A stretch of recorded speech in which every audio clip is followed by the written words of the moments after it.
of the 64 Lemans episode right here on Mr. Trenbo.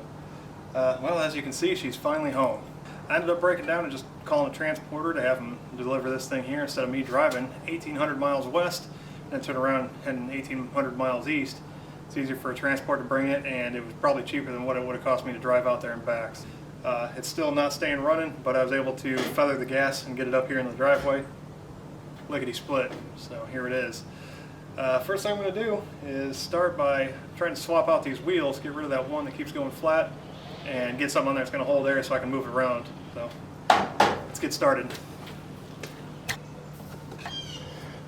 3 out of the 4 have that stupid locking lug nut on there, and I know there's certain ways to get it off, but we're going to try something right now that I think will work. Okay, so what I'm going to try is jamming a flathead screwdriver in there with a box end wrench on it and try and twist it out. This is a snap-on screwdriver and this is a snap-on wrench. I'm not endorsed by Snap-on, but you know what? If it works, it works. I hope I don't break my screwdriver.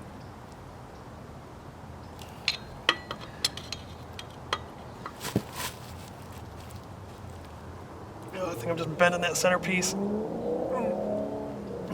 Nope, that's not working. Okay, vice grips it is.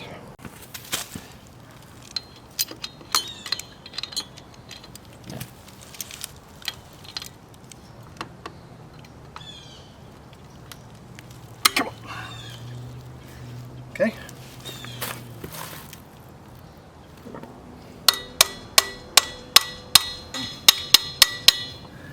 Yep, that worked. Sweet. Okay. The rest of those will come off with a regular lug nut wrench, so I can do the other side now.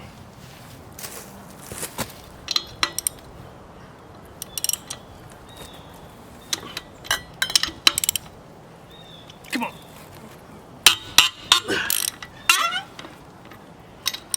I'm gonna say I'm glad the locking ones weren't that tight.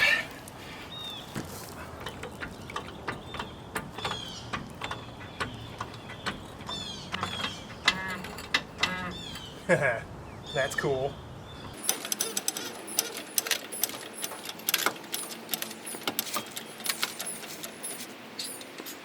Of course, that's as high as my jack goes.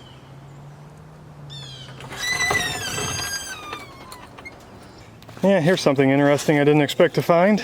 Not only does it have adjustable air shocks on it, but it's also got blocks of wood in the springs. Nice.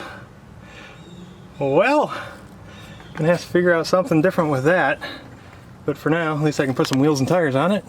I'll deal with that later.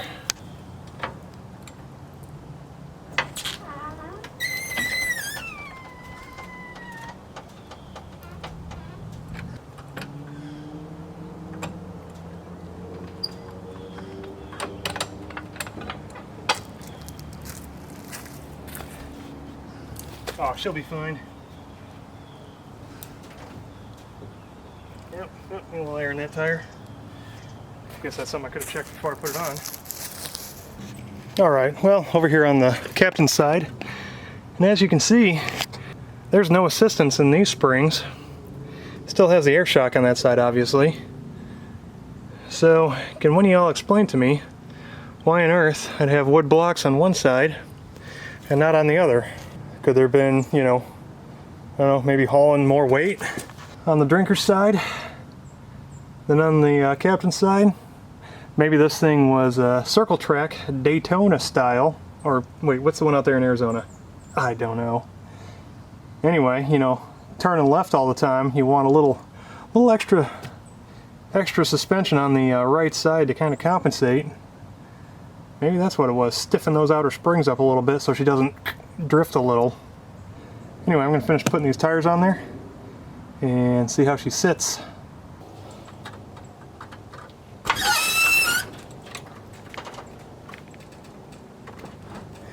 Oh, with that pink paint and this white walls, she looks like she's made for hydraulics. Oh yeah.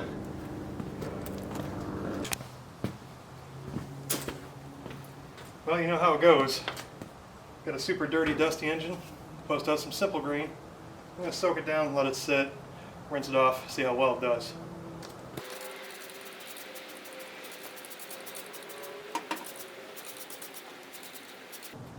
Alright, let that marinate.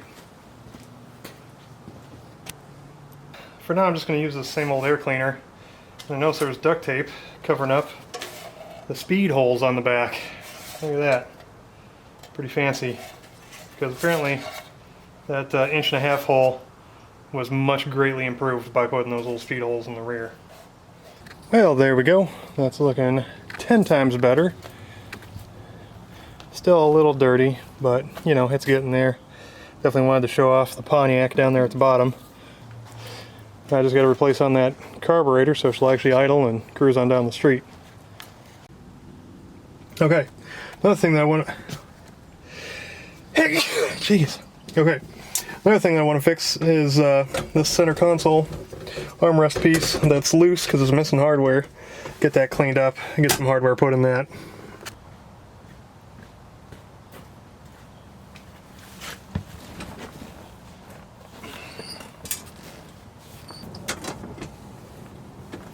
Probably be the last project for tonight.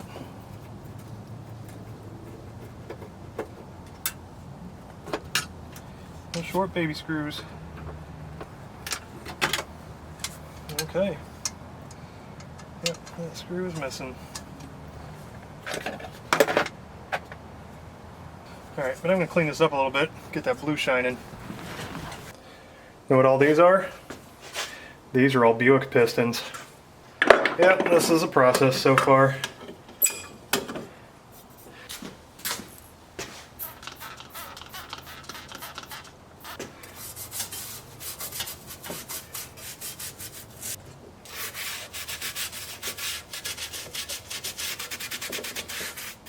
That is a bit of terrific. You know, I don't like the blue on the outside of the car, but this blue on the inside brings a little bit of color to an otherwise boring kind of interior. It's nice to have a little touch of something different in there, make it pop. Yeah, getting the fuel out of this thing. I don't know if it has anything in it, but I mean, as far as like an additive, but that's pretty gross. We've got the siphon going, and yeah, it's coming out pretty orange. Looks like coffee. Anyway, smells bad, looks nasty. Better get it out of there.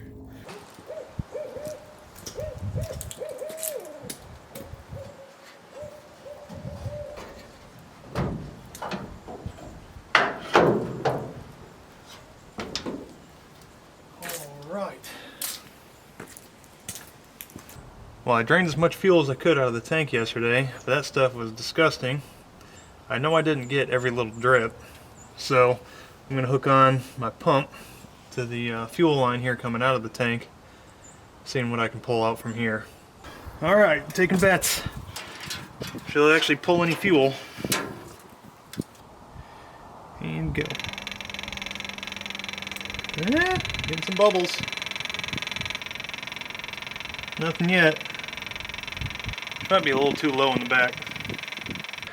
I wonder if I shouldn't add a little bit of fuel to that tank just to get a little bit more coming through there.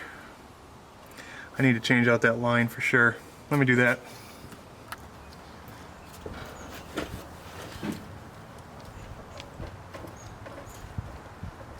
There we go. Oh yeah, she's a little crusty and dirty. Alright, new line in, and I'll just cut this to length when I'm done, once I kind of figure out exactly where I need it to go. Yeah, that's plenty extra.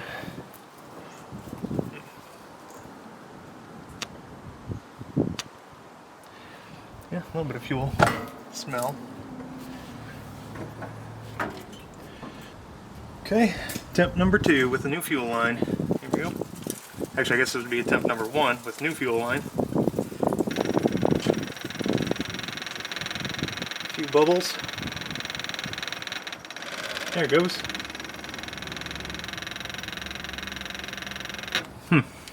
Okay. Well, sir, I do have a fuel filter, a clear one, that I can run in line, run up to the carburetor. Let me give that a shot. You know, I think I'm going to take a crack at gassing up these shocks, bring that back end up a little bit, basically so I can get more fuel in the part of the tank where I want it, so it'll go up the line into the front, and if nothing else, it'll increase my angle for when I'm pouring gas in. Plus, I've never had a car with gas shocks before, or with adjustable air shocks anyway. I'm kind of interested to try it.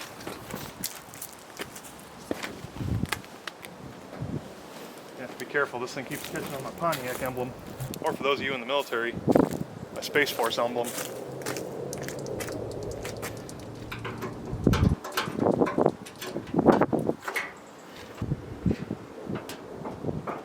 I think I gotta tighten that up, it seems a little loose. Waiting to get cracked in the head. Anybody know how much air these things can take? Where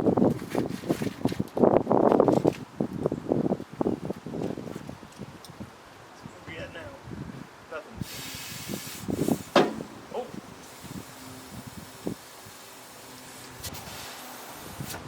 That's cool. That's about 22 psi. Okay.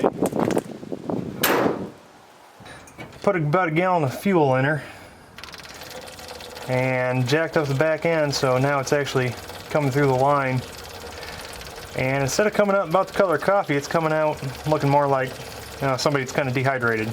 So that's pretty much acceptable, especially once I put a few more gallons in her. That'll dilute that down a lot more. It'll be closer looking to actual gasoline color. All right. Try running that up to the carburetor, seeing if she'll keep a supply. Actually idle now. I don't have any faith in that carburetor though. Got that line hooked up, pulled the air cleaner off. I don't have a clamp on there. I don't think she'll leak. We'll see. I think the biggest thing is going to be the carburetor leaking, so let me at least run some fuel pressure on it and see what it does. Whoa!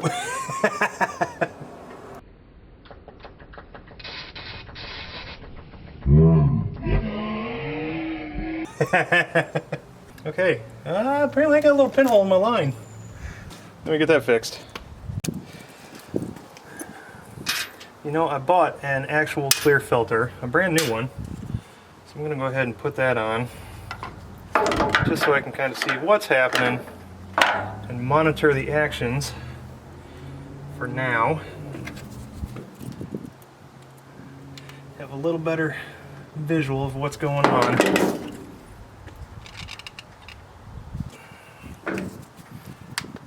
Ow. Heck, maybe half my problems aren't really my carburetor, they're just all my leaky lines.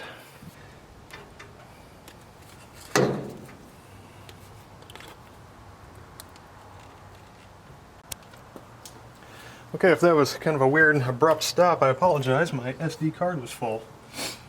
So, okay, so this line is hooked up. We're going to pump gas up here in the carburetor, or sorry, we're going to pump gas up here into the filter and see if that gets full.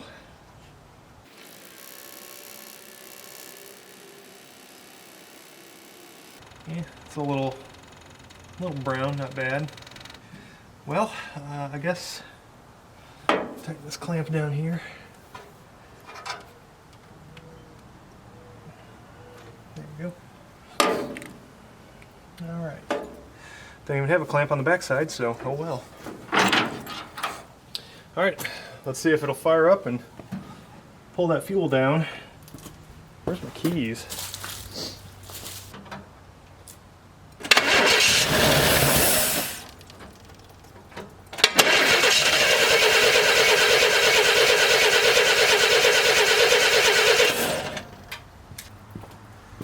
Alright, I'm pretty sure it has fuel in the bowl. It just doesn't seem to be pulling fuel anymore. It might just be full.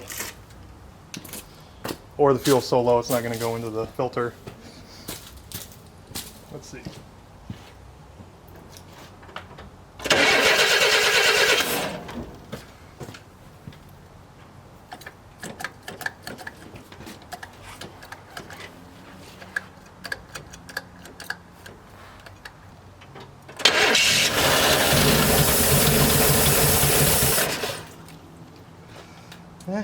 Kind of idles.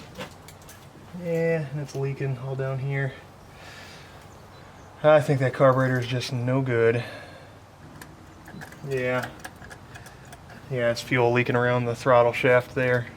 So that carburetor is just going to come off, and I'm going to have to get another one. Well, I went ahead and rerouted the fuel line back through the original mechanical fuel pump.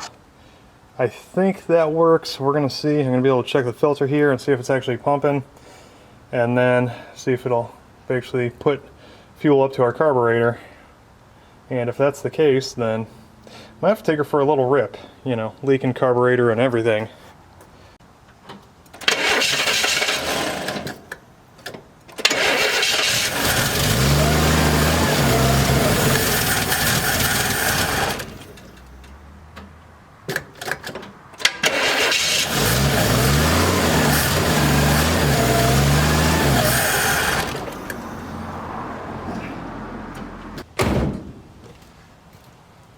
Nope, unfortunately with that fuel setup, so you don't want to hold prime at all.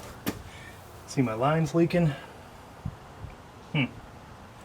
That clamp right there might not be strong enough. I'll have to throw in one of the new clamps that I got. Well, this is pretty much free.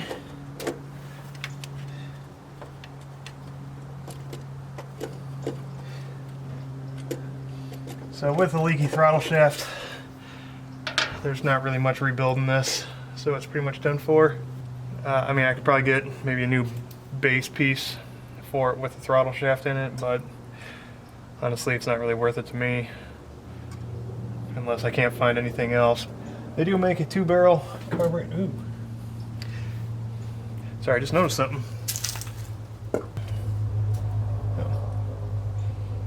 Yeah, a little bit of varnishy crap fuel sitting in there.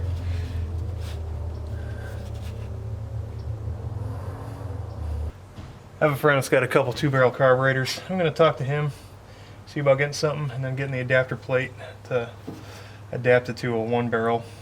And hopefully that does make some sort of difference. I don't know. We'll find out.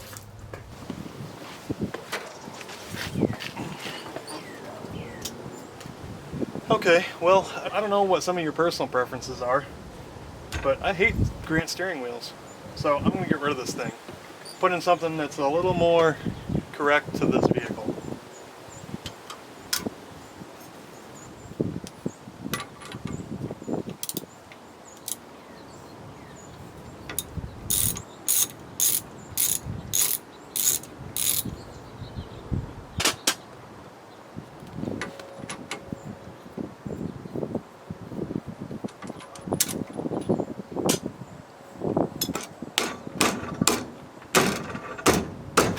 Oh, nice. All right. Let me grab the new wheel. All right.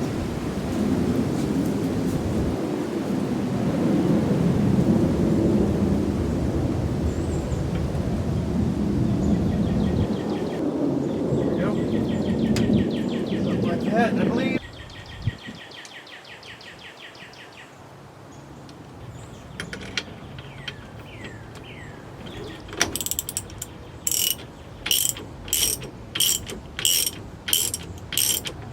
And the best part of all,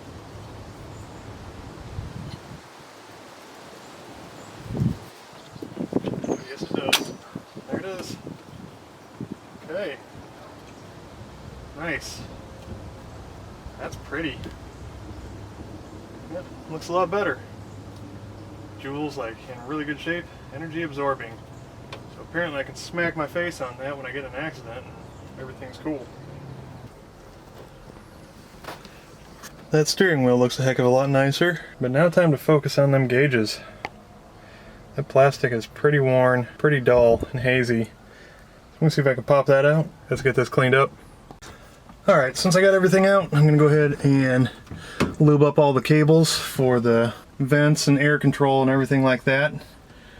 And then while I was in here kind of messing with some of those, I noticed right here, look at that. Someone installed a little kill switch. It's not hooked up right now, but that's pretty cool. Good job. Looks like you got to reach underneath, flip that switch, and that'll probably keep it from starting.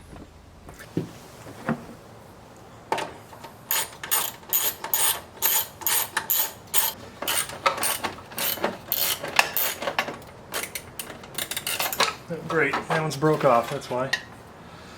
Awesome. Tell you what, it's a lot worse condition than the Galaxy cluster was. Yeah, not too bad. The dash looks better. You can actually see the gauges now. Some of the little indicator lights and stuff are actually marked. I still don't have dash lights, but you know, I have those lights. And the headlight, let's see, bright indicator works.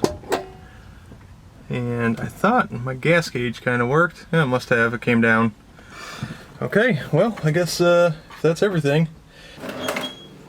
Well, we have sort of a big carburetor debacle here. So this is the original carburetor that came off the motor. It was a 1-barrel carburetor. It's greasy. It kind of idles with it, but it doesn't like to because there's so much play in the throttle shaft. You can actually see the shaft moving ever so slightly, and when I put fuel in it, you can see it just pour out each end.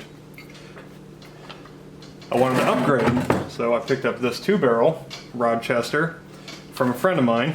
The adapter is almost 2 inches tall, 1.88 I think inches tall. So once I jack this up 2 inches, I put this on a 1 3/4 block.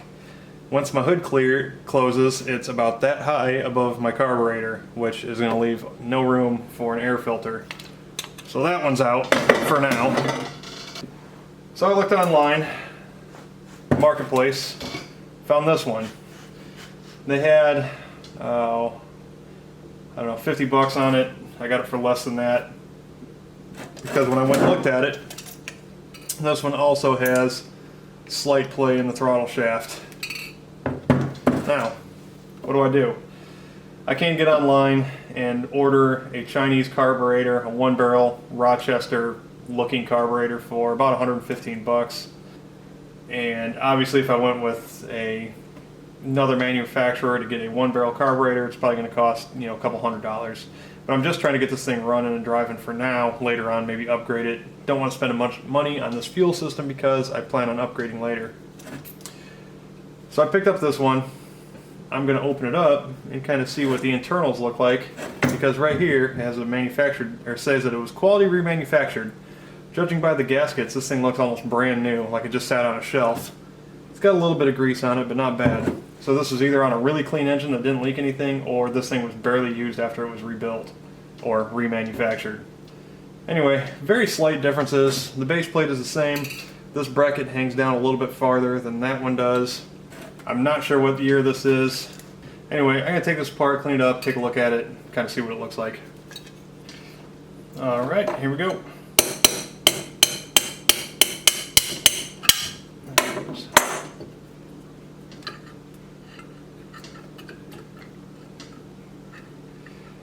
Yeah, the gaskets all look pretty new, and the inside is looking real shiny.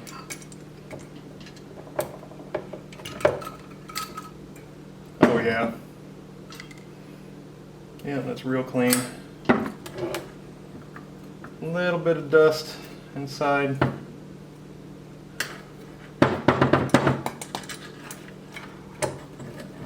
Yeah, it looks clean.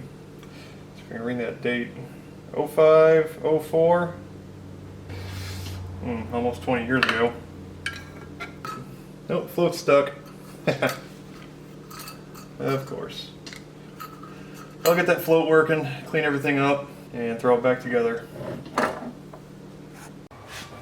Okay, well, of course I'm starting my video today right when the garbage truck is going around and there's emergency vehicles going out. That's pretty much just the time I like to do stuff. Anyway, I'm going to go ahead and throw this carburetor on there. It seems like it's going to work. I had to make a spacer for the bottom because, as you can see, the little throttle linkage here is lower than the base plate. My old one was just about level, so I had to make about a 1/4 inch spacer to set that up. Now I'm running into another problem because it mounts basically like this, with this being in front of the motor. As you can see, this works off of left-right action, so I got to make a little bit of a bracket right here and try and make this work with that. Wish me luck. But I got some welding to do. Here we go. Well, here it is, installed. Yeah, I've only got about 4 or 5 threads on the nuts to mount that. I need to pull those studs up higher or get some longer bolts and run them in from the top. The bracket works. I don't think I'm fully in the upright and locked position, but it is hooked up. It doesn't look great. I did run a new fuel line around the front. You know, how's that old saying go? Don't get it right, just get it done. And that's what I did. So it's hooked up. I don't have my vacuum line hooked up for the transmission yet, but I'm gonna double check my points, make sure they're clean, and then see if we can get her fired up.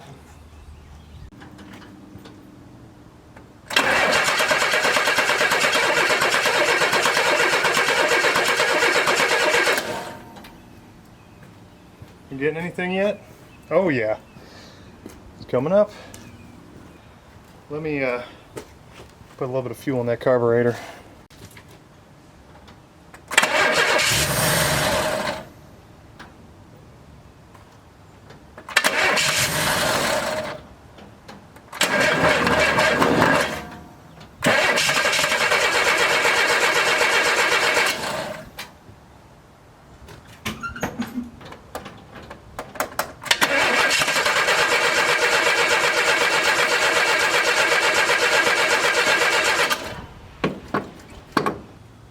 Okay, I noticed the ballast resistor was disconnected in the back.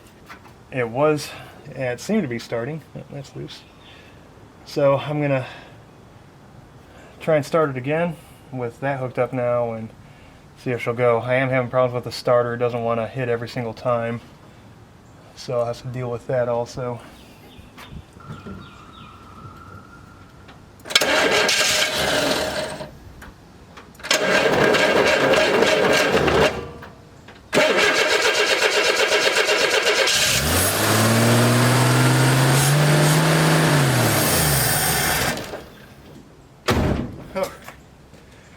Well,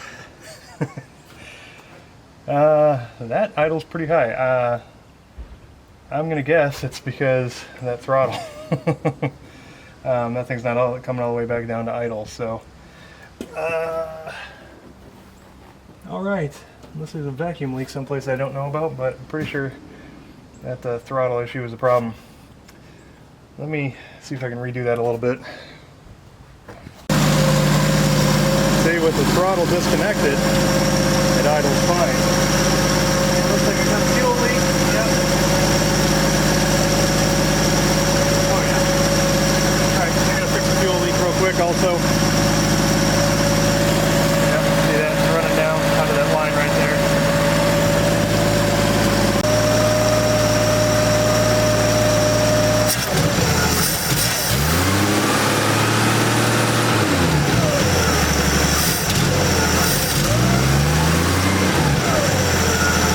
Vacuum fans either.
this pretty much wraps up part 2 of the Pontiac Lemans video.